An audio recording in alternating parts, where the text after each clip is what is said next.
Au 21e rang, j'ai le défenseur autrichien David Reinbacher.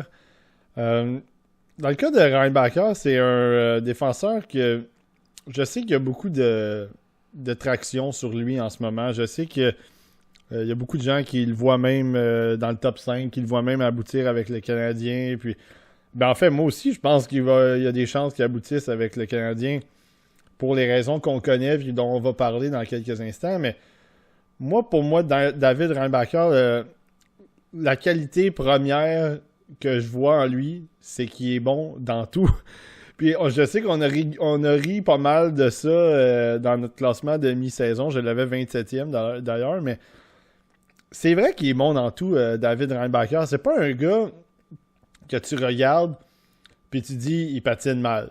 Tu sais, c'est un bon coup de patin. À l'attaque, il est capable de relancer l'attaque, que ce soit avec une première passe, capable de transporter la rondelle. Il y a quand même un lancer correct. Moi, je trouve qu'il y a un bon lancer. Il y en a qui voient en lui un très bon lancer. Moi, je trouve qu'il y a un bon lancer. Je sais qu'on en a parlé au mi-saison, c'est qu'il y avait beaucoup de ces sélections de tirs qui étaient ordinaires. Moi, je trouvais que oui, il lançait dans les jambières des joueurs en avant de lui. Là, après, il se déplaçait un peu, puis il relançait dans les jambières de l'autre gars en arrière. Bon, ça va arriver. Il est encore jeune. Défensivement, on contrôle bien le gap, bon bâton, pas peur de s'impliquer le long des bandes physiquement, barre les bâtons, protège la rondelle, des jeux relativement efficaces, simples, sécuritaires. Donc quand tu regardes ça puis tu fais la somme de toutes les qualités, ben c'est normal qu'il y ait des gens qui disent ah oui, ben tu sais, c'est un gars top 10, c'est un gars top 5 pour la stabilité, puis tout ce qu'il peut amener dans le côté défensif, même le côté offensif. Mais moi, quand je regarde David Reinbacher, j'ai de la misère à voir ce gars-là être un choix top 5, top 10, parce que je ne vois pas de qualité élite dans son jeu. Donc oui, tu sais, peut-être qu'on va me dire, oui, il y a une qualité élite, c'est qu'il protège bien la rondelle ou il s'impose physiquement le long des bandes, des choses comme ça. Ben ça, c'est parfait. Tu sais, c'est un peu comme l'année passée, on me disait, oui, ben la qualité élite de Slavkovski, c'est que il a un gros gabarit, donc il protège la rondelle, puis ben ça, c'est parfait, mais c'est juste que c'est rare quand même que tu vas quand même marquer, tu sais, tu vas pas faire 85-90 points grâce uniquement au fait que tu protèges la rondelle puis que tu as un gros gabarit. Donc pour moi, Reinbacher, c'est ça le problème que j'ai avec lui. C'est que tout ce qu'il fait sur la glace, c'est intéressant. Tout ce qu'il fait en attaque, en défensive, c'est beaucoup de qualité. C'est beaucoup de choses que les directeurs généraux, les recruteurs, ils regardent et ils se disent c'est un sure shot, c'est un gars qui va jouer dans notre équipe, qui va probablement jouer dans notre top 4. Il y en a peut-être qui le voient première paire. Moi, je le vois plus comme un numéro 4. Maximum 3. Mais donc oui, c'est sûr que les directeurs généraux, ils regardent ça, puis c'est le prototype Ligue nationale. Donc, quand tu regardes ça, c'est normal qu'il soit autant aimé, si on veut, ou c'est peut-être pas le bon terme, mais c'est normal. Moi, je regarde ça, puis surtout, en plus de ça, il n'y a pas énormément de défenseurs non plus dans ce repêchage-là, de défenseurs de qualité, là. Il y en a qui vont mettre Sandin Pelika dans l'équation aussi, avec peut-être Simachev, mais il n'y a pas nécessairement de gros défenseurs sur lesquels tu peux t'appuyer puis dire OK, on peut ramasser un gros défenseur au 12e, 13e rang, un Noah Dobson que tu peux ramasser dans la dizaine, puis OK, ben ça, il n'y a pas de problème. Donc, c'est sûr que ça augmente la valeur d'un gars comme Reinbacher à cause de ça. À cause que il y a une rareté, puis en plus de ça, il est droitier. Donc, déjà, ça fait encore des plus dans son cas. Moi, à l'attaque, personnellement, David Reinbacher, je trouve pas qu'il attaque les espaces libres. Je trouve pas qu'il reconnaît les situations pour... il y a une bonne vision, mais je trouve pas qu'il y a une assez grosse vision, une assez bonne vision pour vraiment tenter des jeux qui sont peut-être un peu plus risqués, mais dont l'exécution, si tu as une bonne exécution, ça mène à des grosses occasions de marquer, à un but. Je trouve pas qu'il y a ça dans lui. Puis je suis pas sûr qu'il va être capable d'améliorer ça. Le problème, en fait, la chose qui est bien avec Ryan Backer, par exemple, c'est que il est safe. C'est que les jeux qu'il fait sont relativement sécuritaires. À l'attaque, il fait souvent le bon jeu. Mais, comme je dis, j'ai pas l'impression que la reconnaissance du jeu premium, du jeu optimal, là, que tu dis si ça passe, ça rentre. Mais en même temps, c'est correct. Si c'est pas ce que tu recherches, si tu recherches un défenseur qui est vraiment stable, qui va aller te chercher des points un peu ici et là, mais qui va vraiment beaucoup t'aider en défensive, ben c'est correct. Mais moi, de mon côté, si je prends un 5e choix pour un gars comme Ryan Backer, j'ai besoin de voir ce gars-là être élite peut-être pas élite, mais au moins être un genre de Victor Hedman. Un gars qui va t'amener de l'attaque, qui va t'amener de la défensive, qui va être capable de jouer physique comme Ryan Backer le fait, qui va être capable de prendre des décisions importantes à l'attaque, tout en étant absolument pas aucun risque en défensive. C'est pas un gars qui est à risque. Donc c'est ça que j'aimerais voir de lui, que je vois pas. Puis il y en a d'autres qui le voient, puis c'est tant mieux, c'est correct. Moi, j'ai pas de problème avec ça. Puis le nom que je vais ressortir, c'est le nom de Jake Sanderson. Jake Sanderson, à son année de repêchage, en 2020, je l'avais 22e. Puis, il y a beaucoup de gens qui trouvaient que c'était très bas, puis c'est correct. En ce moment, Jake Sanderson, il était trop bas pour être 22, mais je considère pas qu'il est encore, puis je sais pas à quel point il va se développer, mais je considère encore qu'un 5e choix overall pour lui, c'était trop tôt. Surtout quand on a vu un gars, même comme Gouli à Montréal, qui amène pas nécessairement moins de choses, puis qui a été repêché 16e. Puis surtout quand on a d'autres gars aussi comme Braden Schneider qui vont se développer aussi, qui n'ont pas été repêchés dans le top 10 non plus. Donc pour moi, il y a cette interrogation-là du côté de Ryan Backer. Est-ce que c'est un défenseur qui va jouer dans la Ligue nationale? Oui. Qui va être utile dans toutes les dans probablement toutes les sphères du jeu, oui. Est-ce qu'il va jouer sur un deuxième avantage numérique? Probablement plus deuxième avantage, oui, que premier avantage. Est-ce qu'il va jouer sur ton premier désavantage numérique? De fortes chances. Le potentiel que je vois en lui ne mérite pas, selon moi, un 5e au choix au total. Mais il y a des équipes qui vont le prendre dans le top 10. Ça, je peux vous le garantir. Je ne serais pas surpris qu'il y ait une équipe qui le prenne dans le top 10.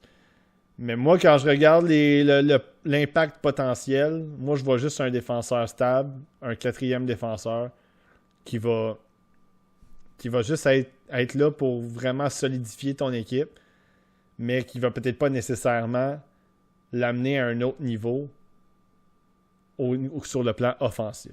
Sur le plan défensif, il va être très bon, mais ça, c'est correct.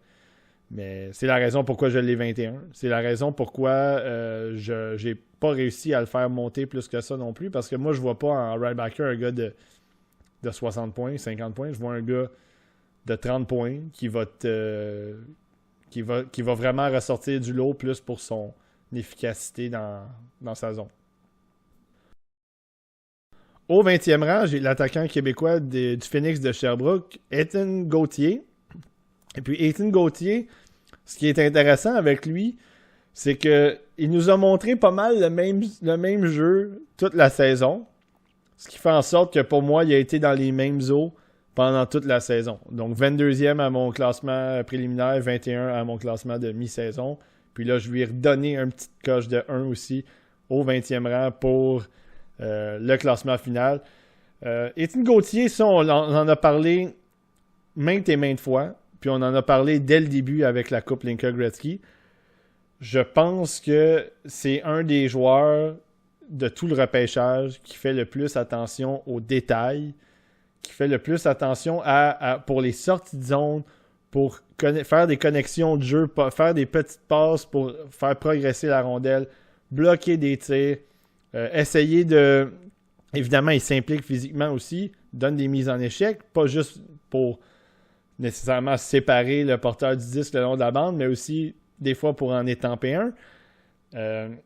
Il est capable de faire les petites choses, les petits jeux avec le bâton, la petite touche de rondelle. Moi, j'ai trouvé Ethan Gauthier très satisfaisant à regarder cette année. Parce que c'est un genre de joueur, encore une fois, qui est couteau suisse, si on veut. C'est que oui, il y a de bonnes mains. Oui, il a un assez bon lancer. Oui, il y a un bon coup de patin. Il y a du chien. Il y a du caractère. Puis ça me donne l'impression que ce gars-là, il va pouvoir jouer n'importe où dans ta formation. Il va pouvoir jouer avec n'importe quelle équipe. Il va pouvoir s'insérer dans n'importe quel système. Donc pour moi, Ethan Gauthier, c'est ça. C'est sa valeur, elle est là. C'est que c'est un joueur qui va probablement jouer dans la Ligue nationale, puis qui va probablement avoir une utilité dans la Ligue nationale. Puis, on en a parlé souvent, puis mon collègue Pascal avait fait une entrevue avec son père, Denis Gauthier. Puis Denis le disait, il dit, quand que je lui parle, mettons, puis que ça va moins bien côté offensif, je lui dis, trouve une façon de te démarquer, trouve une façon de te faire valoir qui va faire en sorte que tu vas avoir ton impact, tu vas avoir ton utilité. Puis dans le cas de Gauthier, c'est ça. C'est que je pense que tant en attaque qu'en défensive, il est là, il est impliqué, le moteur roule bien, il est intelligent, il comprend ce qui se passe. Puis pour moi, ça, c'est très intéressant de son côté. Puis, ça fait en sorte que j'ai l'impression que c'est pas un choix de gaspiller. C'est que oui, peut-être que là, si tu l'as dans le... Si tu le prends, mettons, 15e, 12e, là, ça devient un peu risqué. Mais si tu le prends à partir de 20, comme moi je l'ai 20, donc je trouve que c'est un bon rang, mais si tu l'as à partir de... Mettons, tu le repêches 30e, pour moi, ça a de la valeur. Ethan Gauthier à 30, à 23, ça a de la valeur pour moi parce que ce gars-là, avec l'ADN de hockey qu'il a, avec cette intelligence, il sait qu'est-ce qu'il vaut sur la glace. Il sait qu'est-ce qu'il a besoin de faire sur la glace pour exceller. Pour moi, ça me dit que c'est un gars qui va être dans la Ligue nationale puis qui va jouer. Peut-être, tu sais, la raison pourquoi moi je l'ai 20, c'est le plafond offensif. Oui, il fait tout bien sur la patinoire, mais j'ai pas l'impression que c'est un joueur qui va aller ramasser du 65-70 points. Puis j'espère me tromper. Évidemment, c'est un Québécois en plus. Donc j'espère qu'il va aller ramasser. S'il peut aller chercher 100 points, tant mieux en plus. Mais moi, je vois plus un gars de 45-50 points. Puis c'est excellent dans la Ligue nationale. Là, méprenez-vous pas. Là, un gars qui a 50 points dans la Ligue nationale, il finit proche des 100 meilleurs pointeurs de la Ligue. Là. Donc, il faut quand même pas se leurrer. Là. Il y a 800 gars dans la Ligue nationale. Là. Et toi, t'es dans le 10%, le 15% des gars qui produisent, qui ont un bon rôle dans une équipe. Donc, pour moi, Ethan Gauthier, c'est ça. Moi, je peux le voir à un moment donné arriver sur un premier trio. Ensuite de ça, ça va un petit peu moins bien offensivement. Il se fait déplacer sur la troisième ligne. Travaille, va chercher quelques petits buts. Il y a un blessé. Hop, ça te dérange pas de le faire jouer sur la deuxième ligne. T'as besoin d'un petit coup de main au centre. Il est capable de jouer, même si moi, je le vois plus comme un ailier. C'est vraiment un joueur qui est complet. Puis que moi, j'ai eu beaucoup de plaisir à regarder cette année parce que c'est pas nécessairement le fait qu'il n'y a pas une progression fulgurante puis il s'est pas développé de façon extraordinaire cette année. Mais ce qu'on a vu de Ethan Gauthier de la première minute du championnat de la Coupe Linka Gretzky, c'est exactement ce qu'on a vu de Ethan Gauthier aussi dans la dernière minute de la série avec le Phoenix contre les Mooseheads. Puis pour moi, ça m'a montré que peu importe le moment, peu importe la situation, il est là, il est présent, il est prêt à compétitionner. Donc pour moi, Ethan Gauthier, J'ai décidé de le faire rentrer dans mon top 20 parce que je le trouvais plus safe overall que Wood, que Zimmer, même Richie à une certaine mesure, et même Sachin aussi.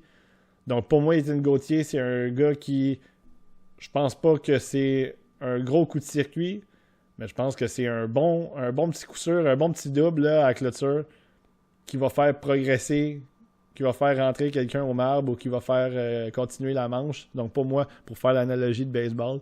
Donc pour moi, Ethan Gauthier, c'est ça. Puis des fois, dans une équipe, t'en as besoin d'un petit coup sûr. Parce que des fois, les circuits, tu vises pour les clôtures puis tu te fais striker. Donc pour moi, Ethan Gauthier, c'est un beau petit simple, un beau petit double. Puis je pense qu'il va jouer dans la Ligue nationale, puis je pense qu'il va avoir une belle carrière parce qu'il sait qu'est-ce que ça prend. Puis il sait quoi faire pour aller jouer dans cette ligue-là.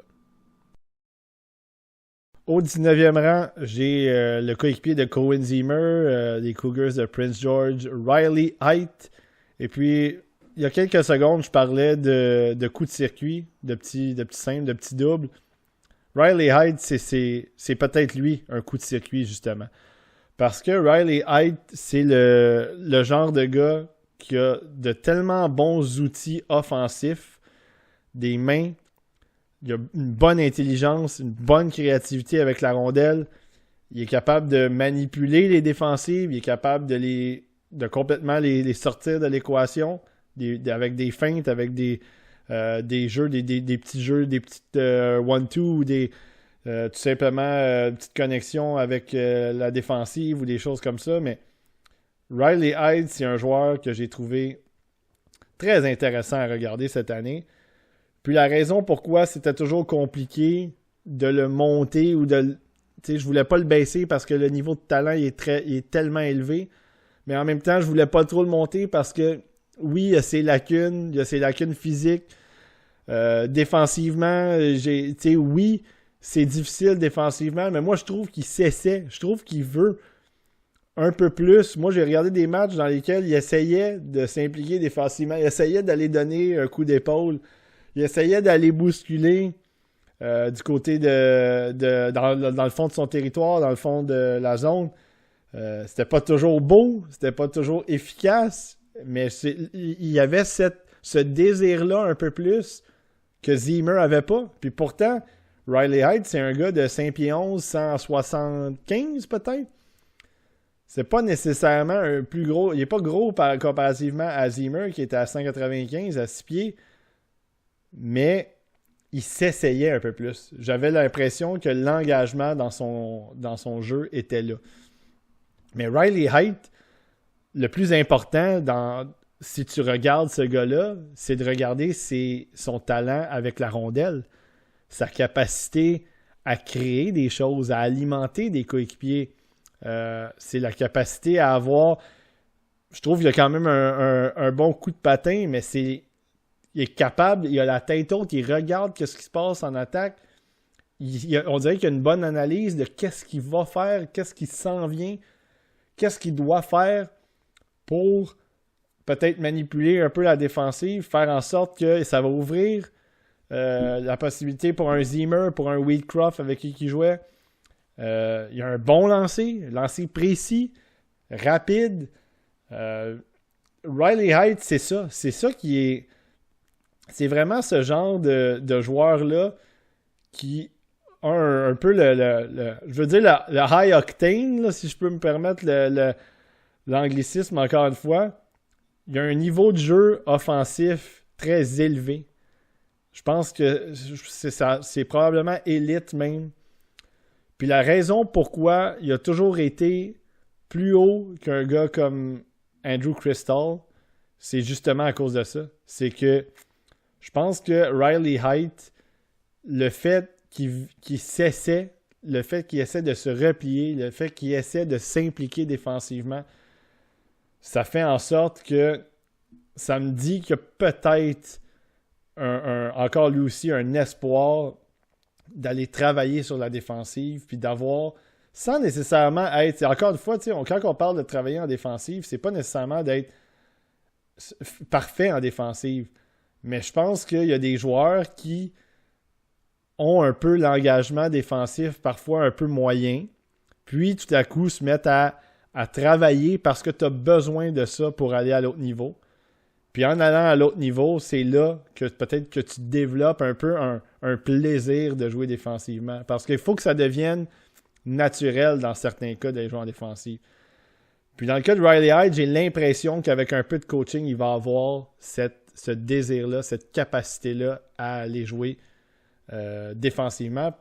Puis même, on l'a vu en série cette année, Riley Hyde. Ils se sont fait poivrer, là, les Cougars, notamment contre les Thunderbirds, on en parlait plus tôt. Mais Riley Hyde, il a été vraiment bon défensivement, pas souvent pris un peu dans le no man's land, pas souvent pris défensivement à faire des erreurs. Puis là, quand tu ajoutes son talent offensif, parce qu'il l'a montré aussi en série, c'est là que ça devient intriguant de savoir où est-ce qu'il peut aller, ce gars-là. Est-ce qu'il peut aller chercher un 70, 75 points tout en te faisant pas trop mal défensivement? C'est là que ça devient intéressant. Puis au U18, on l'avait vu au Lincoln Gretzky en début de saison, il y avait eu un bon tournoi, mais au U18, je pense que ça n'a pas vraiment rendu justice à ce que il est comme joueur Riley Hyde. Il est arrivé sur le tard un peu. Puis moi, j'ai pas l'impression que le fait qu'il y ait eu un peu plus de difficultés à produire ou le fait que ça a été un peu plus difficile côté défensif, ça représente qu'est-ce que c'est en vérité Riley Hyde puis qu'est-ce qu'il a montré cette année. Fait que moi, j'ai vraiment, c'est le body of work, c'est toute la saison, puis j'ai l'impression que Riley Hyde, j'aurais peur de l'échapper s'il commence à glisser parce que j'ai l'impression qu'il y a beaucoup de points, beaucoup de potentiel offensif qui peut venir avec ce gars-là. Donc, je l'ai 19e. Puis, ouais, c'est ça. Je pouvais pas le monter bien plus haut, mais j'avais pas le choix de le laisser à peu près dans ces ranges-là. Je l'avais 16e en juin 2022, 20e et 20e, les deux au préliminaire et au mi-saison, donc 19e pour terminer sur la liste finale. Au 18e rang, j'ai l'attaquant de l'attaque de Owen Sound, Colby Barlow. Puis Colby Barlow, cette année, ça a été un des joueurs, je veux pas dire qu'il a été décevant, mais j'ai trouvé tellement inégal un peu par moment pendant la saison, dans sa façon de jouer. Parce que Colby Barlow, puis je l'ai répété, je l'ai déjà mentionné aussi dans le classement préliminaire, quand il est dans sa game, quand il est dans une soirée où ça lui tente vraiment de faire la différence, c'est un choix top 10 en ce qui me concerne, Colby Barlow. Le problème que moi j'ai avec lui, c'est que dans la plupart des matchs que j'ai regardés, c'est que il y avait des présences où est-ce que il était pas là. On dirait qu'on le voyait pas. Puis tout à coup, il y avait une séquence de 2-3 présences où ça fonctionnait bien, il allait ramasser des points. Puis après, ça revenait tranquille. Puis après, il y avait 2-3 autres séquences où est-ce qu'il était, il y avait du chien plaqué. Il était impliqué. C'est un peu ça que j'ai vu du côté de Colby Barlow cette année. Puis, si on enlève tout de suite l'équation des unités spéciales, Colby Barlow, c'est un gars en avantage numérique qui est extrêmement dangereux. Extrêmement dangereux. Il a un lancer violent. Il a une capacité aussi à... Des fois, même, il déguise son lancer. C'est pas nécessairement... Il va prendre son lancer. Des fois, il va réussir à faire des passes. Il comprend que il y a un défenseur où les défensives l'ont à l'œil, il surveille, puis il utilise ça à son avantage pour faire déplacer des boîtes ou donner ça à des coéquipiers. Mais oui, quand il a l'occasion de décocher son tir, puis que ça part, ça rentre, puis souvent ça rentre pas juste côté vitesse, ça rentre dans le filet aussi. C'est pas pour rien qu'il a marqué 46 buts cette année pour un joueur dans son année de repêchage qui est même pas un overager. C'est assez spectaculaire. Puis en désavantage numérique, pour conclure pour les unités spéciales, il est excellent en désavantage numérique aussi. C'est un gars qui a un bon sens d'anticipation. Moi, je trouve qu'il a un patin correct, Colby Barlow. Je sais pas si c'est... Tu sais, là, je suis pas un spécialiste de la mécanique de patin, mais j'ai l'impression que peut-être les enjambées au début sont un peu plus difficiles, un peu dans les sables mouvants, mais ensuite de ça, il est capable d'avoir une très bonne vitesse, capable de se détacher. Puis quand, mettons, il intercepte une passe sans en échapper, c'est rare quand même que le défenseur qui le pourchasse ou l'attaquant, peu importe, qui joue à la défensive, qui le pourchasse, réussisse à le rattraper. Donc, ça lui permet de se distancer et puis d'avoir tout le champ libre, en fait, tout l'espace nécessaire pour faire ce qu'il veut. Décocher un tir, faire une feinte, peu importe. Donc ça, côté unité spéciale, Colby Barlow, vraiment très engagé. Ça, il n'y a pas de problème avec ça. Capable de bloquer des tirs aussi, mettre des bâtons sur les rondelles. Excellent. Mais pour revenir à ce que je disais au début, Colby Barlow, c'est qu'il y a eu des matchs. Lui et Crystal m'ont donné les matchs de 3 points les plus plates de toute la saison. Parce que l'engagement, comme je disais, n'était pas tout le temps là. Mais la différence avec Colby Barlow, c'est que l'engagement, des fois, il n'est pas là, mais il est quand même là aussi. Il y a des moments où il est là. Puis j'ai l'impression que dans son cas, est-ce que c'est... Là, je ne lui prête pas d'intention parce que je ne le connais pas, mais est-ce que à un moment donné, l'équipe avec laquelle il va jouer, que ce soit dans la Ligue américaine puis ensuite de ça en Ligue nationale, est-ce que c'est le genre de gars que l'entraîneur va devoir sortir le fouet, juste le fouetter un petit moment? Mettons, il y a 2-3, le match commence, 2-3 mauvaises présences, puis là, l'entraîneur sort le fouet un petit peu, puis yo, mais t'es un de nos leaders, t'es un de nos meilleurs joueurs, let's go, t'es embarque dans le game, tout ça, puis là, tout à coup, l'interrupteur se met à on du côté de Barlow, puis là, il y a un déclic, puis le match s'amorce pour lui. Donc, j'ai l'impression, tu sais, je sais pas si c'est ça, mais ça va peut-être prendre un entraîneur qui va juste va avoir besoin de lui parler un peu, puis lui dire, tu sais, on est là, le match est commencé, on a besoin de toi. Parce que, comme je dis, quand il est là, quand il est dans sa game, il est dangereux, il fait beaucoup de choses sur la glace, il a du caractère, comme je disais, il s'implique physiquement. Il y a de bonnes mains. Il y a quand même, comme je le mentionnais, il y a un bon coup de patin aussi. Donc, comme joueur overall, il est intelligent. Il est là. Il est vraiment bon quand il est bon. Puis il est vraiment moyen quand que ça va moins bien. Donc, c'est pour ça que là, c'est la constance à développer aussi dans son cas. Puis c'est correct. Il a 18 ans. C'est normal. Donc, moi, je veux voir ça à l'autre niveau du côté de Colby Barlow. Parce que si je l'avais vu plus que... J'avais vu toute l'année, la constance toute l'année, puis plus que quelques présences seulement par match, je peux vous garantir qu'il aurait été proche de mon top 10. Mais étant donné que j'ai cette inquiétude-là de son côté, qu'il va peut-être avoir des présences, des petites présences de congé ici et là, j'ai peur un peu. La raison pourquoi, par exemple, que je l'ai devant Riley Heidt et Gauthier, c'est justement, c'est plus haut que Gauthier parce que Barlow a le potentiel offensif d'aller chercher du 35-40 buts, d'aller chercher du 75 points. Puis, ce que Riley Heidt a peut-être aussi côté offensif, Barlow, lui, il l'a aussi du côté défensif. Donc, c'est la raison pourquoi il est devant Riley Heidt et Ethan Gauthier. Puis, la raison pourquoi moi je l'ai 18, je l'ai fait monter. Il avait baissé je l'avais 20 au mois de juin 2022. Je n'avais pas aimé les premiers matchs que j'ai vus cette année, même s'il produisait. Il a baissé 25. Mais ensuite de ça, j'ai comme pas eu le choix de respecter ce qu'il a fait cette année comme marqueur de but à 18 ans. Avec les mis 19e à ma liste de mi-saison et puis 18e pour le classement final. Faut pas oublier que l'attaque d'Owen Sound, c'était pas une grosse équipe non plus. Ils ont fait 4 petits matchs et puis ils se sont en allés. Un petit balayage. Barlow, je trouve qu'il y a eu ses moments, il a été capable de produire un peu avec les buts, mais je pense que c'est plus le fait son chien, son caractère, son intensité dans la série qui a plus ressorti parce qu'on savait de toute façon que l'attaque allait se faire battre.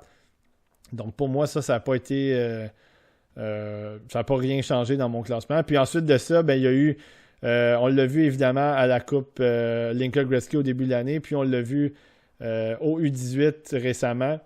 Puis là non plus, il n'y a pas eu beaucoup de points. Mais pour moi, c'était vraiment, on a vu ses qualités de leader.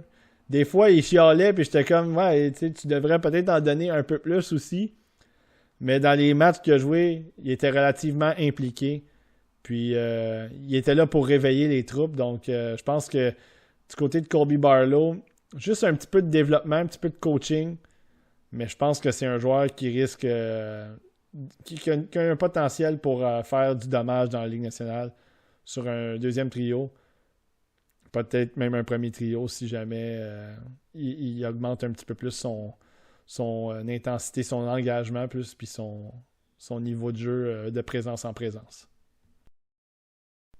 Au 17e rang, j'ai l'attaquant russe gros format, Daniil But.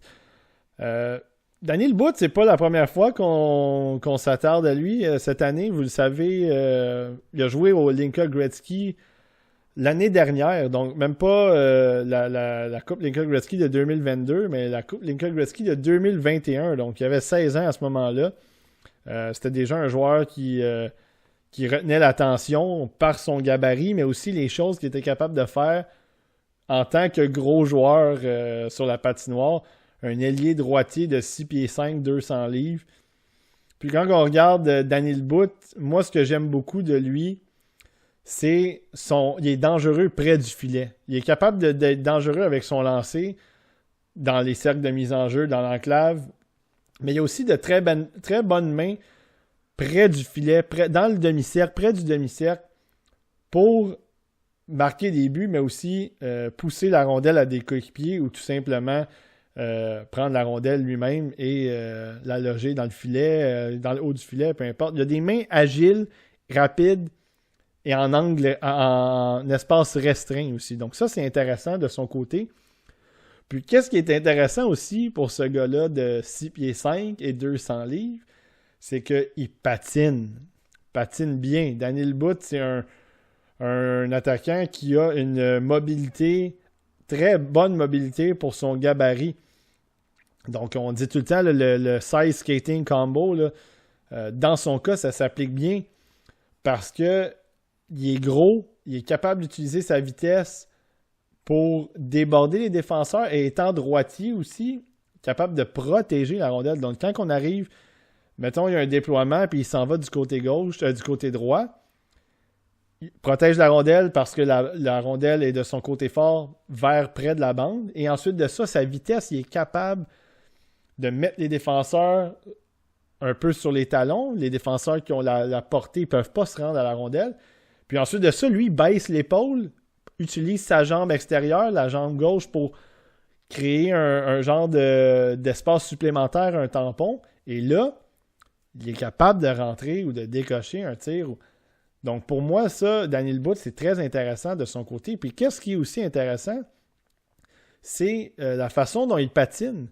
C'est qu'il y a une mobilité sur patin, une agilité sur patin qui est très intéressante et qui fait en sorte aussi même qu'il utilise le fameux 10-2, les patins un peu en V, si vous voulez. Là.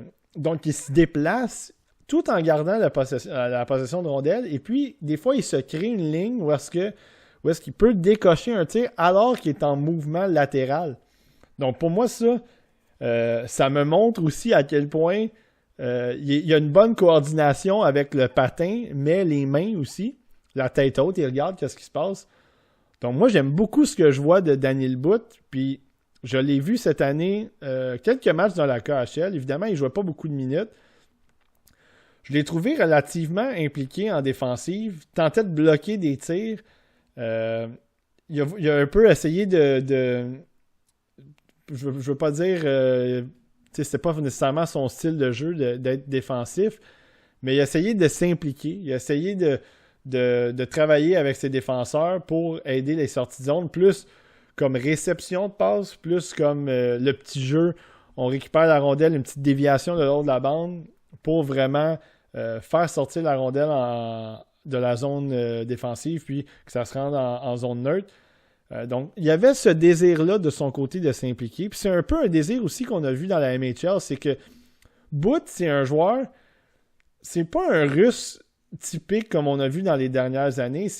Il triche un peu moins, Daniel Boot. Puis dans la MHL, c'est souvent facile de tricher.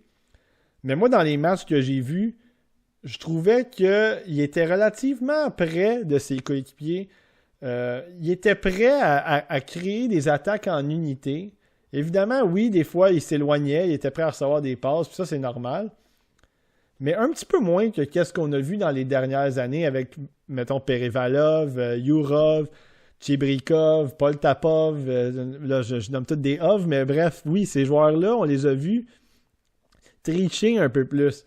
Puis lui, dans le cas de Butch, je le trouve quand même près de ses coéquipiers. Donc ça devient intéressant. En série, j'ai regardé quelques matchs en série, il a été très bon. Vraiment, là, ça a été un des meilleurs joueurs de son équipe en série, le Lokomotiv de Yaroslavl. Il a vraiment été solide.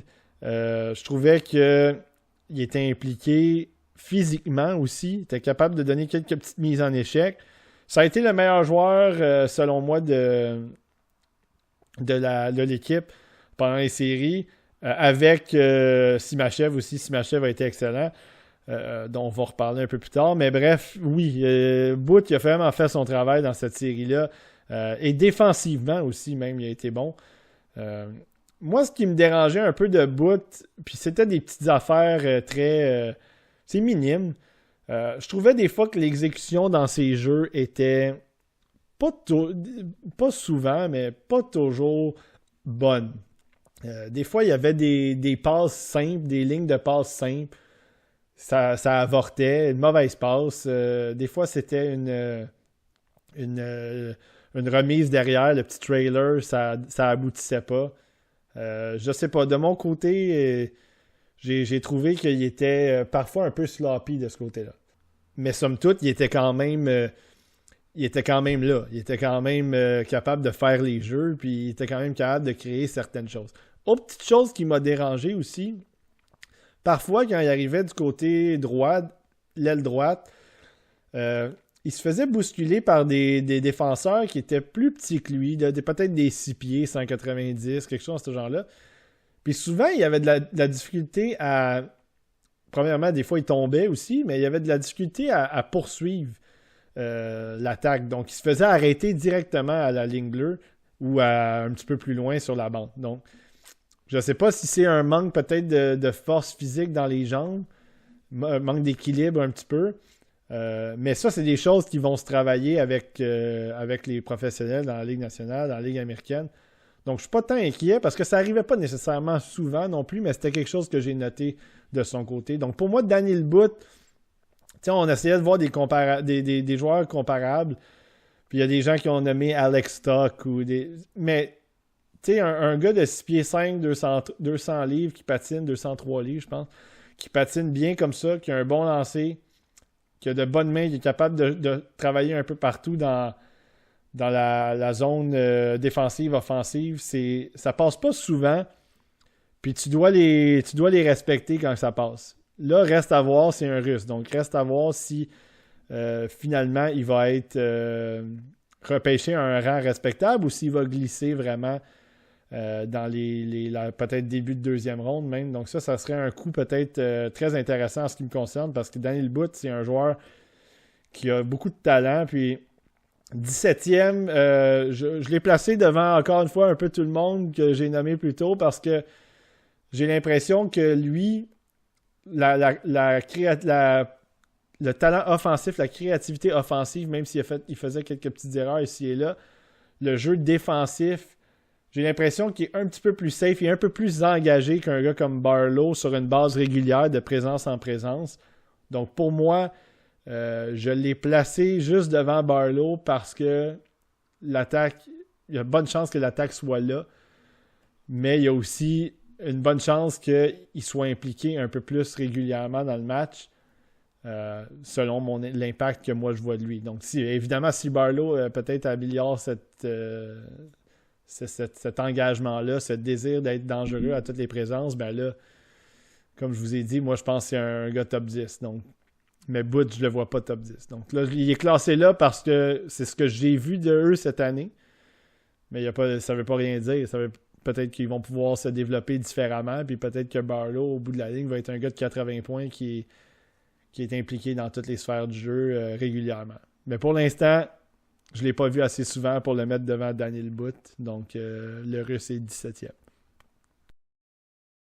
Au 16e rang, j'ai l'attaquant des Wheat Kings de Brandon, Nate Danielson. Et puis Nate Danielson, c'est un autre gars que j'avais relativement haut depuis le début de la saison. 8e en juin 2022, 12e et 12e en novembre et en février. Puis malheureusement, il a glissé un petit peu pour ma liste finale, donc il est 16e. Puis dans le cas de Danielson, c'est rien vraiment contre lui. Côté jeu en général, je pense que Danielson, il a eu une bonne saison dans l'ensemble. Il a eu une saison au cours de laquelle, vraiment, les Wheat Kings, c'était pas une très bonne équipe. Mais Danielson, je l'ai trouvé qui a été bon pendant toute l'année à créer de l'attaque, aussi à s'impliquer défensivement. C'est un des bons attaquants défensifs du repêchage. Je pense que c'est un gars qui est capable qui est très intelligent, qui est capable d'aider ses défenseurs, qui fait vraiment les petites choses près du filet, près le long de la bande, en fond de zone.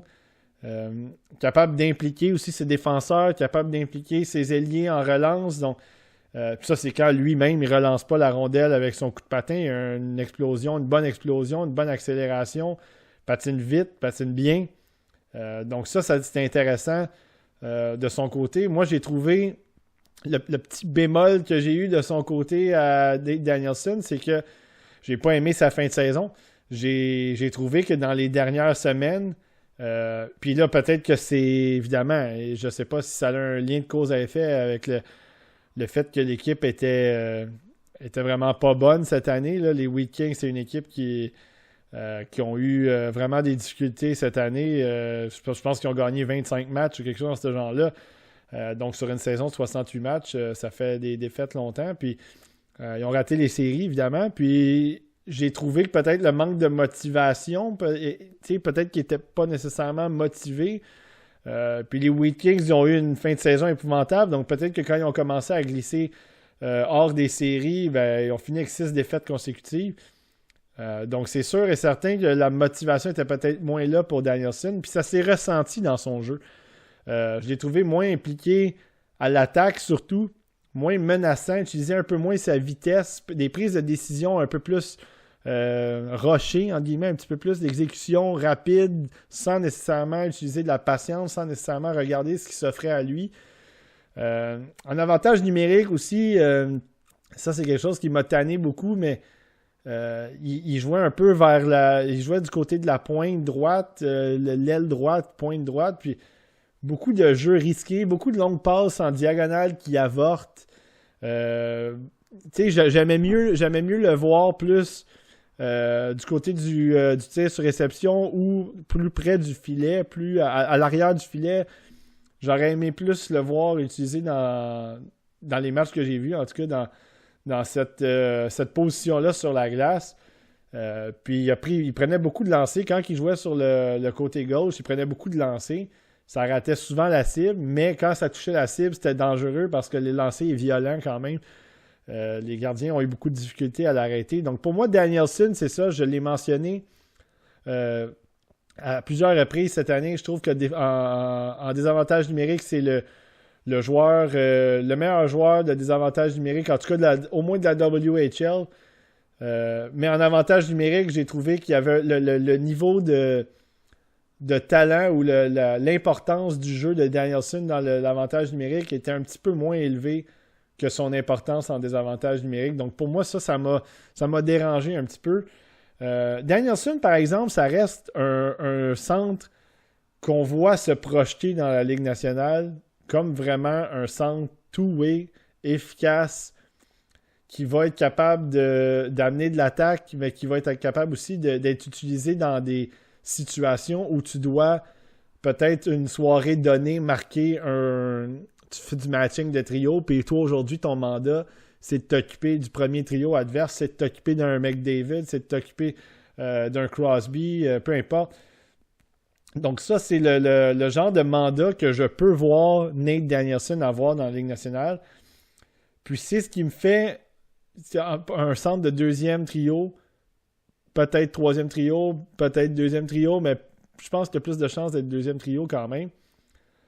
Donc c'est ça, moi, que je vois de Danielson, c'est cette capacité-là à remplir des mandats, à aider ses coéquipiers, mais aussi à activer l'attaque quand c'est nécessaire.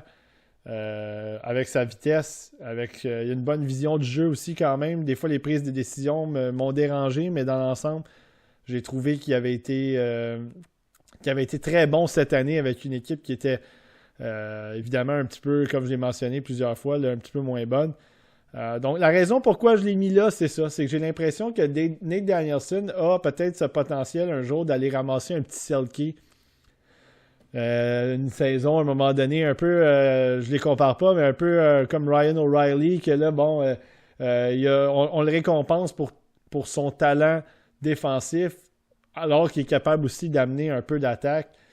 Mais j'ai de la misère à voir ce gars-là aller ramasser quand même du 80 points, du 70 points dans la Ligue nationale. Je pense que ça va être un gars de 55 points qui a un potentiel d'avoir un très gros impact défensif, très gros impact sur la relance avec ses coéquipiers. Donc, c'est surtout ça qui m'intéresse du côté de Danielson. Et puis, c'est la raison pourquoi je l'ai 16e sur ma liste. Au 15e rang, j'ai le Tchèque Edouard Šale. Dans le cas de Šale, c'est un attaquant qui a joué dans la République tchèque cette année, donc la Tchéquie, avec Kometa Brno. J'espère que je le prononce bien, mais Edouard Šale, le problème avec lui cette année, c'est que on a vu un début de saison dans lequel il était engagé, il jouait de présence en présence, lui aussi, il était là, il s'impliquait. Puis là, à un moment donné, il a atteint un petit mur, peut-être, au championnat mondial de hockey junior notamment, dans lequel, moi, j'ai pas trouvé qu'il avait été mauvais, ça je veux le dire, mais j'ai pas trouvé qu'il avait nécessairement ressorti non plus de façon positive. Donc, des fois, ça arrive, le moment est peut-être un peu gros, comme j'ai mentionné dans certains de nos podcasts, le moment est peut-être un petit peu gros pour lui.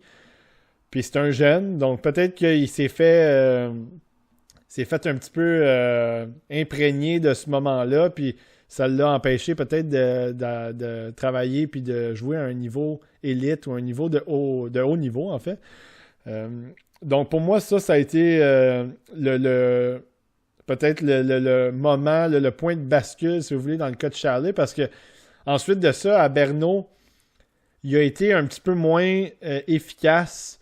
Quelques présences, quelques matchs où est-ce qu'on le voyait pas nécessairement sur la glace. Oui, il faisait quelques petits jeux ici et là, mais sans nécessairement être menaçant, sans nécessairement avoir un impact, un certain impact. Puis là, bien évidemment, c'est sûr qu'il a 18 ans, il a passé toute la saison à 17 ans en Tchéquie. Il a eu 18 ans au mois de mars, donc c'est normal que c'est compliqué pour un attaquant comme ça de jouer dans une ligue d'hommes, même si c'est la ligue de Tchéquie, la Extraliga, c'est pas nécessairement la meilleure ligue européenne au monde, mais ça reste, c'est des hommes. Il y a beaucoup de vétérans là-dedans qui ont de l'expérience, savent comment jouer dans des situations, connaissent le style, connaissent la ligue.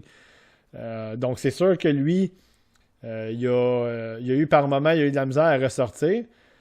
Mais c'est son engagement qui était un petit peu moins là. C'est que là, c'est encore une fois, c'est quelque chose qui m'a inquiété parce que j'aurais aimé voir un certain niveau de jeu régulier dans son cas, un certain niveau de jeu dans lequel, sans nécessairement aller chercher des points, il y avait une utilité, puis par moments, c'était plus compliqué. Je pense qu'en série, si j'exclus la deuxième ronde de série, il n'a pas joué beaucoup de minutes, là, 5, 6 minutes, 7 minutes. On a regardé 3 matchs de série sur ma chaîne il y a quelques semaines de ça, puis j'avais trouvé quand même pas mauvais. Il n'avait pas été sensationnel, mais je trouvais qu'on le voyait un peu plus. Quelques belles feintes. Il y a un très bon lancer. En fait, moi, je trouve qu'il y a un bon lancer. Là. Je ne veux pas aller jusqu'à très bon, mais il est capable de placer ses lancers un peu partout. Une bonne vélocité quand même. Capable de déjouer les gardiens assez clean. Un bon lancer sur réception. Il y a une bonne vision aussi sur l'avantage numérique, de le voir tenter des passes transversales, des jeux quand même risqués, mais qui réussit à accomplir. Ça, au moins, ça me donne l'impression que il fait quelque chose dans le jeu. Il est impliqué, il est là pour créer de l'attaque, il est là pour créer des occasions de marquer. Donc pour moi, ça a été... il y a eu quelques moments où j'ai été quand même satisfait de son jeu pour un jeune, comme je dis, de 18 ans, qui a passé presque toute la saison à 17 ans. Dans le cas de Charlie, le U18, pour moi, ça n'a pas rien changé aussi dans son évaluation. Je l'ai trouvé quand même bon dans l'ensemble pour la Tchéquie. C'était pas... la Tchéquie a eu quelques petits moments ici et là, mais je trouvais qu'il a été... il a été relativement bon dans le tournoi. Il a été capable de faire... de prendre l'attaque un peu sur ses épaules par moment, de marquer des buts clés, des buts importants. Donc pour moi, ça, du côté de Charlie, c'était intéressant. Je l'ai mis 15e parce qu'on l'a vu beaucoup.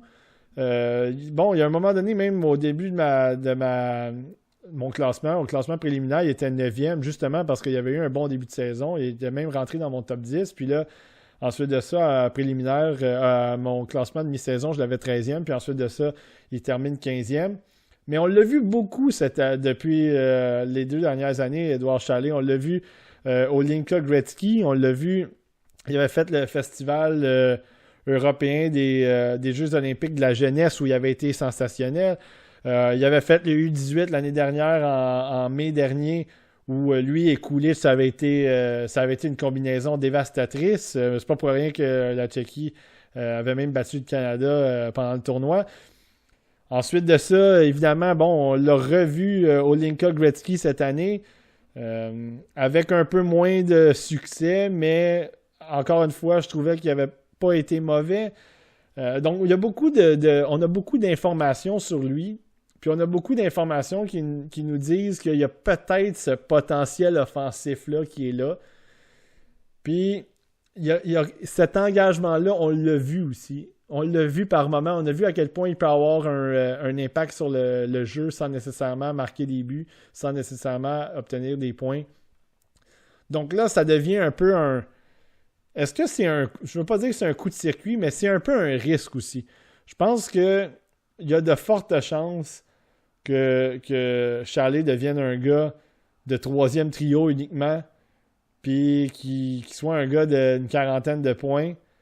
Mais avec un peu de polissage, il y a quand même un bon pourcentage aussi qui devienne un attaquant utilisé, offensivement, mais un attaquant utilisé dans toutes les sauces, qui va être dangereux en avantage numérique, qui va être dangereux à 5 contre 5 en force égale, qui va faire en sorte de créer des choses en attaque, d'utiliser sa vitesse aussi, son patin pour... lui-même se créer des occasions et puis amener la rondelle en territoire ennemi.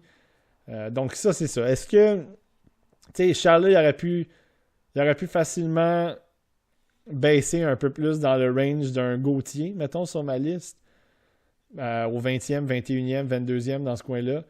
Mais avec tout ce que j'ai vu de Charlie depuis 2 ans, j'ai encore espoir que ça se matérialise pour lui. Donc, j'ai pris la décision de le mettre 15e. Je l'ai vu 26 fois cette année. Donc, quand même, ça n'a pas toujours été des grands matchs, mais dans l'ensemble, il y a eu des matchs aussi très intéressants. Donc, Édouard Chalet, 15e sur ma liste. Au 14e rang sur ma liste, c'est le défenseur russe Mikhail Gouliaev. Et puis, lui aussi, c'est peut-être un risque de le voir aussi haut parce que oui, il y a beaucoup de difficultés par moment à défensive. C'est pas toujours élégant dans sa zone. Quelques prises de décision bizarres, quelques petites crampes au cerveau. Mais lui aussi, par exemple, l'attaque, elle est là. Et c'est le potentiel qu'il peut atteindre qui m'intéresse beaucoup. Puis c'est la raison pourquoi je l'ai 14e. C'est la raison pourquoi je pense qu'il peut avoir un plus grand impact qu'un gars comme Reinbacher, un gars comme Sandin Pellikka et tous les autres. Parce que moi, je vois un peu en lui un potentiel de Quinn Hughes. Puis là, c'est pas peu dire, parce que Quinn Hughes, je l'avais vu beaucoup à son année de repêchage. Je suis un fan des Wolverines du Michigan, vous le savez. Puis Quinn Hughes, il a joué... il avait eu une très belle saison à son année recrue, à son année de repêchage dans la NCAA avec Michigan. Donc, moi, c'est ce que je vois en lui, Gouliaïev. Puis cette année, premièrement, on l'a vu l'année dernière, déjà en partant Omsk, l'équipe de Gouliaïev, il a eu un parcours quand même assez long en série. Il s'était démarqué. On l'avait vu à la Coupe Linka Gretzky aussi, où il avait été très bon pour son âge. Lui aussi, c'était un jeune défenseur de 16 ans qui avait fait du bon travail dans ce tournoi-là pour la Russie, dans la dernière année que la Russie a pu participer à la Coupe Linka Gretzky. Beaucoup de points. En fait, beaucoup de points. Il a été capable d'amasser des points, mais c'est aussi tout le travail offensif, toute la façon dont il a été impliqué offensivement avec Mishkov, avec Miroshnichenko, puis Perevalov qui était là aussi. Donc, ça a été un gros tournoi pour lui. Ça a été un gros tournoi pour la Russie, évidemment. La Coupe Linka Gretzky cette année-là, il avait gagné la Coupe Linka Gretzky. Donc pour moi, ça a été déjà un bon précurseur de qu'est-ce que je voulais voir de Gouliaïev cette année. Puis ce qu'on a vu, premièrement, on l'a vu dans la KHL, dans la VHL, on l'a vu dans la MHL. Il a joué à gauche, il a joué à droite. C'est un défenseur qui n'est pas super gros, 5 pieds 10, 170, gaucher, mais le potentiel offensif, comme je le mentionne, est très élevé. Il est très bon pour relancer l'attaque, il est très bon pour créer des choses, très bonne vision. En fait, il voit bien le jeu qui se dessine devant lui. Il est capable de changer de l'attaque de côté, changer l'attaque, la variation du jeu, si vous voulez. Il est capable d'utiliser ses coéquipiers pour des attaques 1-2. Il est capable d'utiliser ses coéquipiers pour sortir de la zone, pour faire de la création de jeu en attaque, en zone neutre. Il est capable de faire des passes transversales. Il est capable de décocher des tirs bas, des tirs... il n'y a pas un lancer violent, le Gouliaïev, mais un lancer bien placé pour faire dévier, pour faire donner des retours, pour mettre les gardiens, les défenseurs un peu dans le pétrin aussi. Il active beaucoup le jeu en attaque, capable de transporter la rondelle directement jusque dans la zone neutre, capable de l'amener en zone adverse. Il fait ça dans tous les niveaux. On l'a vu vraiment dans tous les niveaux. Il a été capable de trouver une façon d'amener de l'attaque sans nécessairement que ça soit... C'est sûr que dans la KHL, ça a été un peu plus compliqué, mais je pense qu'à partir de la VHL, on l'a vu très impliqué à l'attaque. Puis dans la MHL, il a été vraiment solide. Puis en série, il a été très bon aussi. Un peu moins bon en série qu'en saison, mais tout aussi efficace en général offensivement. Mais oui, sa saison cette année, ça avait, pour moi, surtout dans la MHL, il était vraiment une très bonne coche en haut de certains de ses coéquipiers en défensive. Tu le voyais embarquer sur la patinoire, puis tu savais... Puis c'était un genre de quatrième attaquant. Puis des fois, c'est risqué un peu, mais il y a un bon coup de patin, ce qui fait en sorte qu'il est capable de venir un peu réparer... je ne veux pas dire réparer ses erreurs, parce que des fois, c'est pas des erreurs, mais tout simplement se replier, revenir en zone défensive, en zone neutre. Mais côté attaque, j'ai vraiment aimé ce que j'ai vu cette année. C'est dans sa vision, dans sa créativité, dans ses passes en général. La raison pourquoi c'est ça que je vois un peu de Quinn Hughes en lui, c'est que c'est pas nécessairement un lancer dévastateur, mais à toutes les fois qu'il va avoir la rondelle sur sa palette, les joueurs adverses vont être un peu sur le qui-vive, là, puis là, tu sais pas trop où est-ce qu'il s'en va avec la rondelle, ou quel jeu il va faire.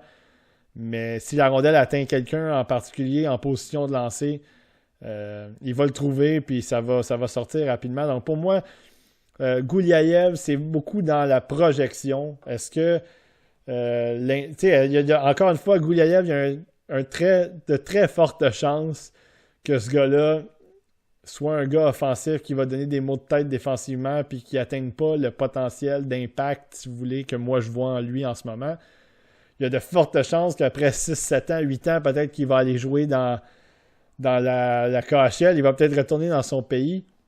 Mais si je vois son développement de la bonne façon, si je pense qu'il y a une équipe qui va travailler sur ses outils offensifs pour l'aider à l'amener à un autre niveau, puis une équipe qui va être capable en même temps de lui donner ce désir-là d'être solide défensivement, d'être plus impliqué défensivement, plus calme, là, ça devient très dangereux parce que là, si tu te ramasses avec un défenseur d'une 60aine de points comme lui, possible, mettons, puis qui est capable d'avoir un petit rôle défensif aussi, c'est là, la valeur, elle est très élevée. Puis la raison pourquoi Quinn Hughes, cette année aussi, a eu du succès, c'est que le côté défensif, il avait été bon en plus de sa 75-80aine de points. Là. Fait que ça a été... pour moi, Gouliaev, c'est un... Je suis peut-être tombé en amour avec lui. Là. Je sais que depuis le début de la saison, il est haut dans ma liste. Je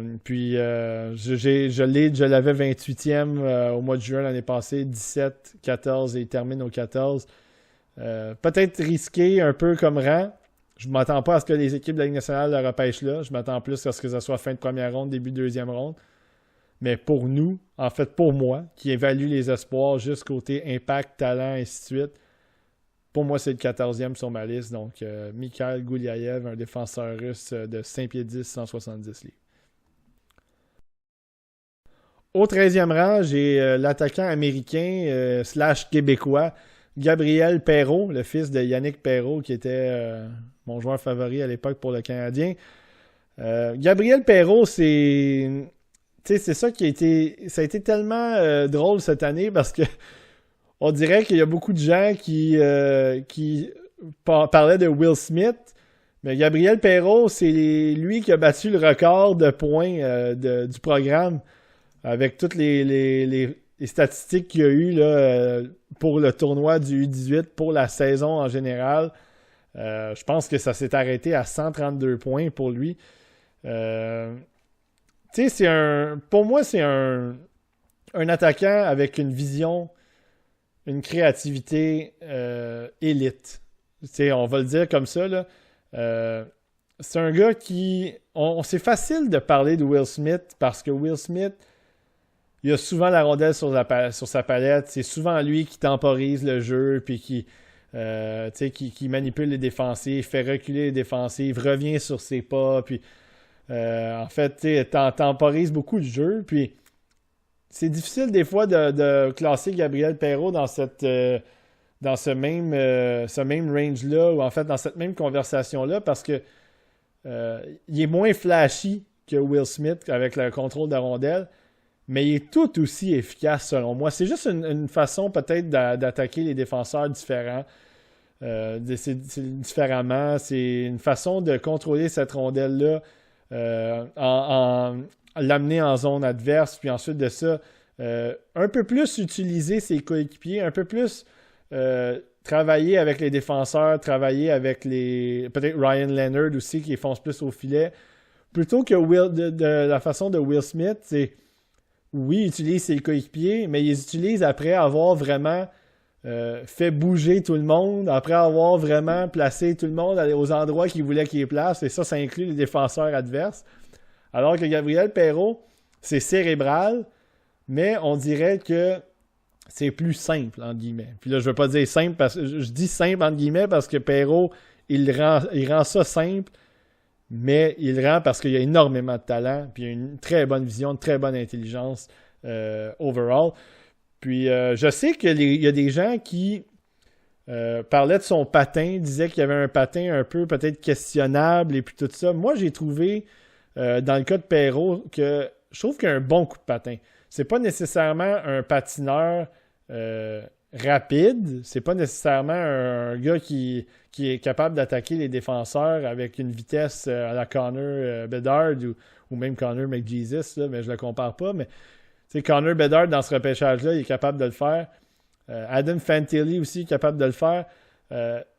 La même chose que Will Smith. En fait, Will Smith, il n'a pas un patin extraordinaire non plus, mais je pense que tout est calculé dans le cas de Perreault, côté patin. C'est que quand il a besoin de rattraper un joueur, quand il a besoin de se lancer en attaque, quand il a besoin de se replier, il est capable d'utiliser son patin. Mais lorsqu'il a la rondelle sur sa palette, puis que là, c'est le moment de créer des choses, là, il est un peu plus patient. Peut-être patient, c'est peut-être pas le bon mot, mais plus méticuleux dans sa façon de travailler avec la rondelle, dans sa façon de patiner, qui n'est pas nécessairement à toute vitesse, un peu comme Oliver Moore aussi, qui veut vraiment là, activer le jeu rapidement à 100 000 à l'heure devant lui.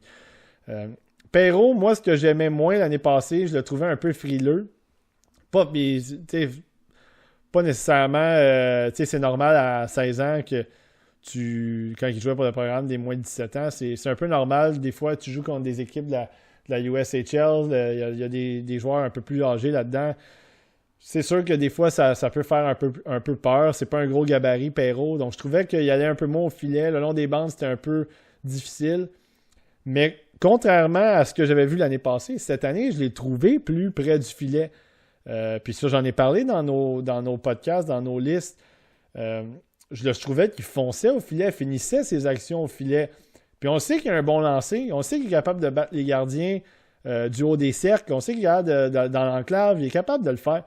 Mais d'aller chercher ces rondelles-là près du filet, d'aller compléter son jeu, son action près du filet, à 5 pieds du filet, à 7 pieds, 10 pieds du filet, c'est là que ça devient intéressant pour lui parce que non seulement il y a cette capacité-là à utiliser ses mains, à utiliser son talent pour déranger les défenseurs, manipuler les défenseurs, créer des occasions, des choses comme ça, mais quand il fonce au filet, c'est là qu'il vient créer un peu un surnombre, un peu, si vous voulez, devant le filet.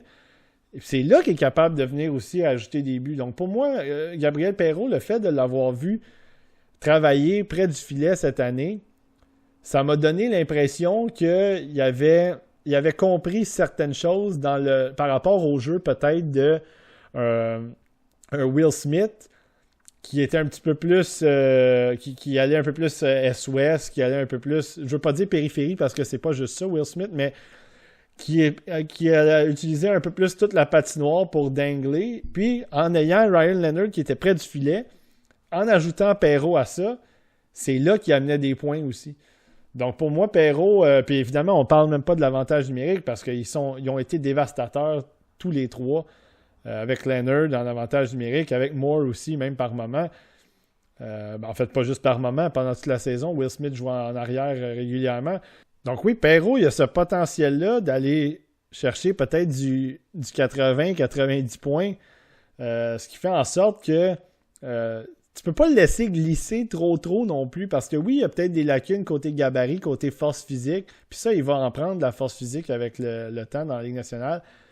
Mais si tu décides d'aller chercher un choix un peu plus safe, mettons Nate Danielson, puis que là, tu le prends 2-3 rangs devant Perreault, puis que là, Perreault se ramasse à faire du 90 points, puis tu as Nate Danielson qui est à 45-50 points. Tu as un écart de 40-45 points entre les deux joueurs. C'est rough, parce que là, tu te ramasses avec un joueur qui n'a pas le même impact dans ton équipe. Puis si je fais juste penser à David Pastrnak, il se fait sélectionner 25e par les Bruins. Puis quelques rangs auparavant, on a des gars comme Kasperi Kapanen ou tu sais, juste en arrière, Nikita Sherbak qui sort tout de suite après, 26e. Tu sais, Kapanen, c'est un gars de 30 points dans la Ligue nationale. Pastrnak qui a marqué 60 buts cette année, c'est un gars de 100 points.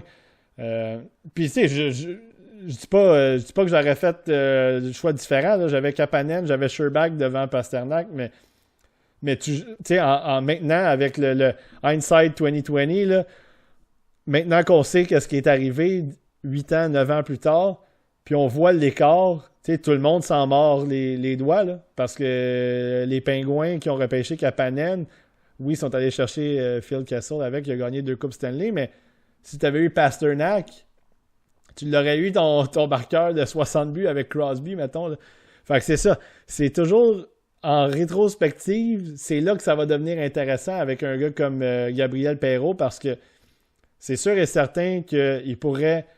Il a tellement de talent offensif qu'il va être capable de probablement produire dans la Ligue nationale s'il réussit à l'atteindre. Puis si on le voit dans un top 6 avec des joueurs de talent, c'est là que ça va devenir dangereux.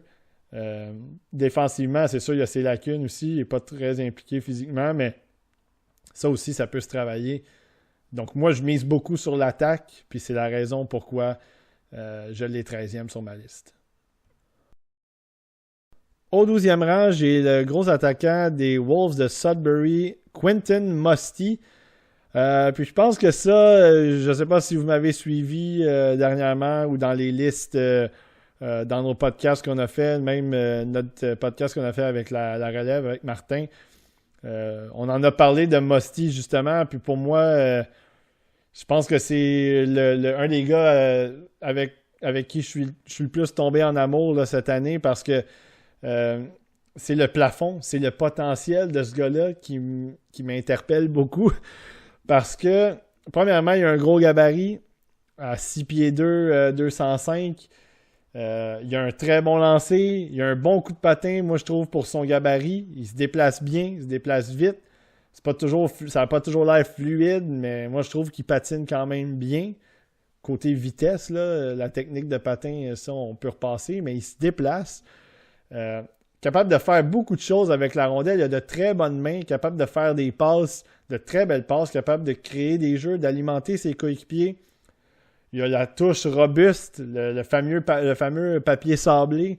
Il est très rugueux, capable de jouer physiquement. Même, on en a parlé, borderline salaud. Il a donné une mise en échec dans l'angle mort à un moment donné. Je me souviens pas contre quelle équipe, mais le joueur a été blessé, il a été chassé du match, il a été expulsé. Il s'est même battu aussi. On l'a vu quelques fois jeter les gants. Donc vraiment, le potentiel de Quentin Musty est tellement intéressant à mes yeux. Puis ça, lui, il tombe carrément dans il tombe carrément dans moi ce que j'aime d'un joueur de hockey. Puis c'est la raison pourquoi des fois je me laisse prendre, puis des fois j'ai des erreurs par rapport à ma liste à cause de ça. Parce que là, c'est un gros gars qui est capable de marquer des buts, qui est capable de faire beaucoup de choses sur la patinoire, d'être dérangeant. Défensivement, c'est pas nécessairement le plus impliqué, mais je l'ai pas trouvé si affreux que ça en défensive. Tu sais, je parlais dans le podcast avec la relève, avec Marty, puis je disais qu'il y a peut-être un potentiel d'avoir un impact comme Brady Tkachuk, mais juste une petite coche en dessous. Donc, tu sais, Brady Tkachuk, pour moi, je l'avais deuxième en 2018. Donc, tu sais, comptez-vous pas d'histoire, là. Si je l'avais deuxième, même devant Svechnikov, devant Quinn Hughes, des gars comme ça, c'est parce que je voyais en lui un joueur qui était capable de tout faire, qui était capable d'être physique, tannant, jeter les gants, leader. Puis si vous regardez Brady Tkachuk, c'est exactement ce que vous avez en ce moment. Je dis pas que Quentin Musty va être ça, donc c'est pour ça qu'il n'est pas deuxième, c'est pour ça qu'il est 12e. Mais quand tu le regardes jouer, il y a cette capacité-là d'être mean, il y a cette capacité-là de faire la différence à l'attaque, de marquer des buts, mais aussi de créer des choses. Je trouve qu'il y a une bonne vision offensive, mais le plus gros problème, c'est à l'arrière. C'est des prises de décision des fois très ordinaires, des mauvaises prises de décision, des choix de jeu risqués, des passes, des remises vers l'arrière ou des jeux qui sont très à bas pourcentage. Des jeux que normalement, tu devrais peut-être pas nécessairement penser dans le feu de l'action, mais que tu le fais quand même parce que soit que tu as un excès de confiance en tes moyens ou soit que tu n'as juste pas reconnu ce qui se passait en avant ou en arrière de toi. Ça va arriver du côté de Quentin Musty. C'est la raison pourquoi c'est difficile pour moi de le monter plus haut, mais c'est la raison aussi pourquoi je veux pas trop le baisser, pas parce qu'il fait des erreurs défensives, mais parce que je pense qu'il y a besoin de coaching. Je pense qu'il y a besoin de se faire d'avoir un peu de polissage, de se faire polir un petit peu, puis d'être aiguillé par rapport à son jeu, peut-être dans sa zone, peut-être juste simplifier son jeu, travailler plus, travailler avec ses coéquipiers, faire en sorte que qu'il utilise son gabarit, qu'il utilise sa vitesse quand même. Il n'est pas mauvais, je trouve, rapide, côté vitesse, il est quand même rapide. Qu'il utilise ça pour se démarquer, pour se placer en position de recevoir des lancers, mais aussi utiliser ses coéquipiers pour lui-même faciliter son accès au filet, pour lui-même faciliter son efficacité dans la zone neutre, en zone offensive. Donc pour moi, ça, je pense que c'est juste de se faire coacher, de se faire donner des séances vidéo, puis de comprendre qu'est-ce qui fait pas bien, puis qu'est-ce qui fait moins bien. Là, la question, puis là, nous, on le sait pas. On va le savoir au fur et à mesure qu'on va le voir jouer. Est-ce que c'est simplement un joueur qui ne comprend pas ce qui se passe devant lui ou en arrière de lui ou peu importe. Moi, de ce que j'ai décelé cette année, je suis pas convaincu que c'est ça. Mais si on voit une progression, ça va être correct. Mais il y a beaucoup de gens qui parlaient de ça de Galchenyuk. C'est Galchenyuk quand il était dans la Ligue de l'Ontario avec Sarnia, puis même au début de sa carrière dans la Ligue nationale, il était quand même intelligent, il comprenait comment ça se déroulait, l'attaque, puis tout ça. Puis là, à un moment donné, surtout avec la blessure qu'il y a eu, on l'utilisait au centre, on l'a tassé, puis il comprenait pas c'était quoi il savait pas qui il devait couvrir, il savait pas c'était quoi son rôle en échec avant, en back-check. Donc c'est là que ça devient un peu dangereux. C'est est-ce que Quentin Musty, ça va être ce genre de joueur-là aussi, puis là je parle pas en fait style, puis tout ça, mais est-ce que c'est il va pas être capable de reconnaître ces affaires-là juste parce que son cerveau processe pas ces affaires-là de la même façon. Donc, ça va être à surveiller avec le futur, qu'est-ce qui va se passer avec lui dans son développement. Mais moi, ce que je vois de lui en ce moment, c'est ce genre de licorne, ce genre de joueur qui passe pas beaucoup dans la Ligue nationale, des joueurs de ce gabarit-là, qui sont capables de faire une différence, de marquer des buts. Encore une fois, je ne les compare pas, mais tu sais, Svechnikov, c'en était un aussi, gros gabarit avec un patin, une vitesse, un chien, un bon lancer. Donc, tu sais, ça. Est-ce que Musty, j'aimerais qu'il atteigne ce niveau-là, évidemment? Est-ce que je pense qu'il va l'atteindre? Probablement pas. Mais est-ce qu'il peut être un gars de 70-75 points avec une mean streak, physique, capable de déranger, de sortir des joueurs de leur match, de mettre les défenseurs un peu sur les talons parce qu'il va compléter ses mises en échec? C'est le genre de joueur que j'aimerais voir. J'aimerais qu'il se développe dans ce genre de joueur-là, mais c'est ça restera à vérifier avec les années. Mais faut pas oublier non plus qu'il jouait avec, puis j'en ai parlé souvent, il jouait avec David Goyette. David Goyette, très bon, très talentueux, mais beaucoup de pertes de rondelles, il commettait beaucoup de revirements. Puis des fois, ça faisait un peu mal paraître ses coéquipiers, dont Musty, parce que des fois, il y avait un revirement, puis les gars étaient déjà partis pour foncer au filet, pour aller en attaque, puis la petite feinte de trop avait fait en sorte qu'ils se ramassent avec 25-30 pieds de retard. Puis dans ce temps-là, ben ça a l'air... t'as l'air de mal paraître un peu. Mais je dis pas que c'est la faute de Goyette non plus. Musty, il a sa part de responsabilité dans ça. Mais il va falloir absolument qu'il développe ce côté-là de jeu défensif, puis de jeu aussi, être plus prudent avec la rondelle dans sa zone. Et le dernier joueur avant mon top 10, donc au 11e rang, c'est le Slovaque Dalibor Dvorsky. Dalibor Dvorsky, c'est dommage un peu ce qui est arrivé cette année avec ce joueur-là, parce que il y a certaines personnes, encore une fois, qui ont pompé ses tires, qui ont fait en sorte que c'était la merveille, la 8e merveille du monde, ou la 9e ou la 7e, je ne sais pas à combien ils sont rendus de merveille, là.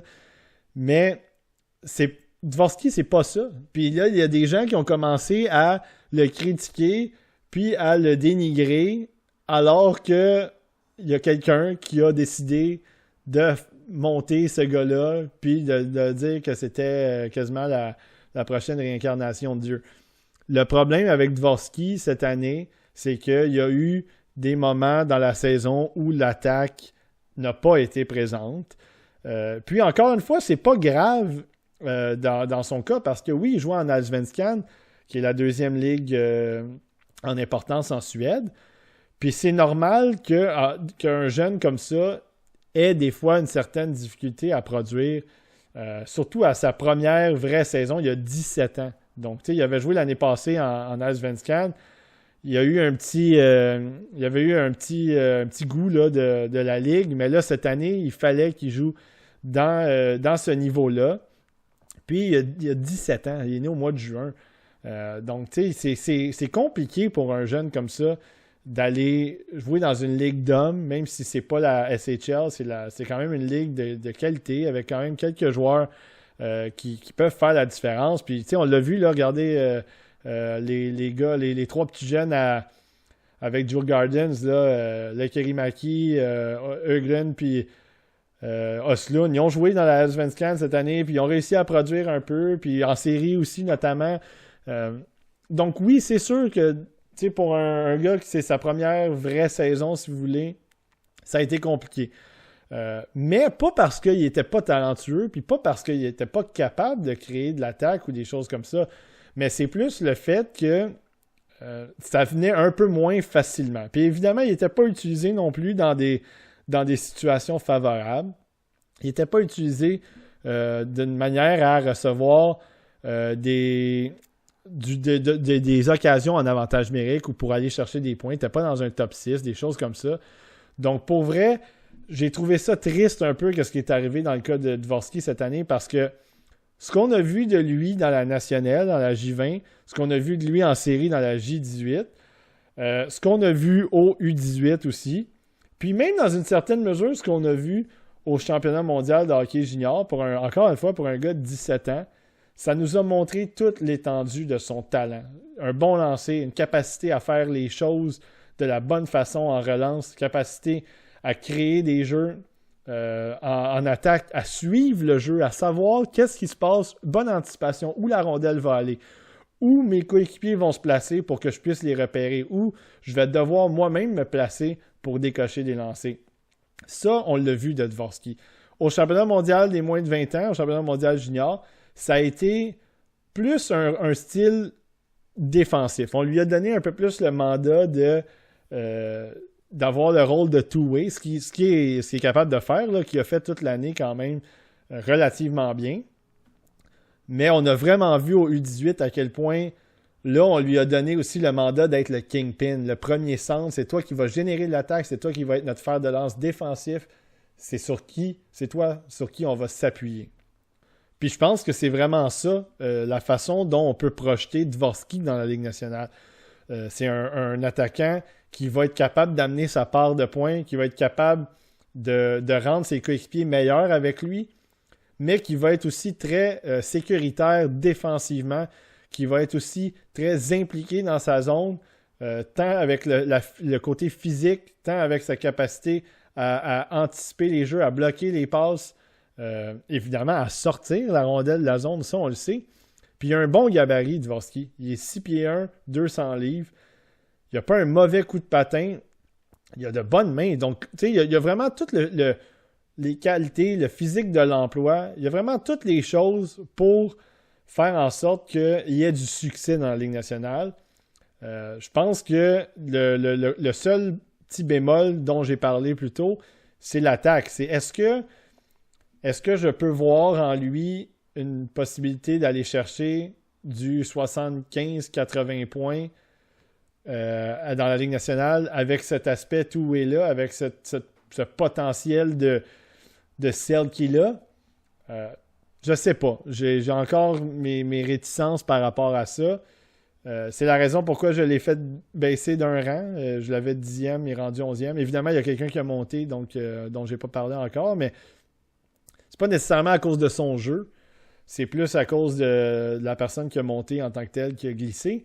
Mais du côté de Dvorsky, c'est ça. C'est est-ce que il y avait eu peut-être un peu de poudre aux yeux avec le Linka Gretzky il y a 2 ans, quand il est allé chercher une 12aine de points en 5 matchs, où ça avait été spectaculaire. La Slovaquie avait toute une équipe à ce moment-là. Donc, Tu sais, oui, il était entouré de coéquipiers qui lui donnaient des occasions de produire. Donc, il y avait Slavkovski, il y avait Mesher, Chernik, Nemetz, tu sais, nommez-les, là, c'était une grosse équipe. Molnar et puis Starbach, même qui va se faire repêcher aussi. Donc, évidemment, l'équipe était très bonne. Puis c'est pour ça que peut-être que lui, ça l'a aidé aussi à produire à ce moment-là. Mais il ne faut quand même pas négliger que dans son groupe d'âge, il a produit. Il a produit beaucoup même. Tu sais, 21 points en 10 matchs, 10 buts dans la nationale J20. 14 points en Allsvenskan en 38 matchs, c'est quand même pas mauvais. On aurait peut-être pu s'attendre à du 20-22 points, peut-être. Ça aurait été une saison un peu plus appréciable, mais en même temps, il n'a pas terminé l'année avec 2-3 points. Il a quand même été capable d'aller chercher ses points. Donc pour moi, Dvorsky, c'est ça. Je pense que c'est un bon deuxième centre en devenir. Est-ce qu'il peut peut-être se rendre sur un premier trio? C'est là que peut-être j'accroche un petit peu. Donc c'est 60 points peut-être dans son cas.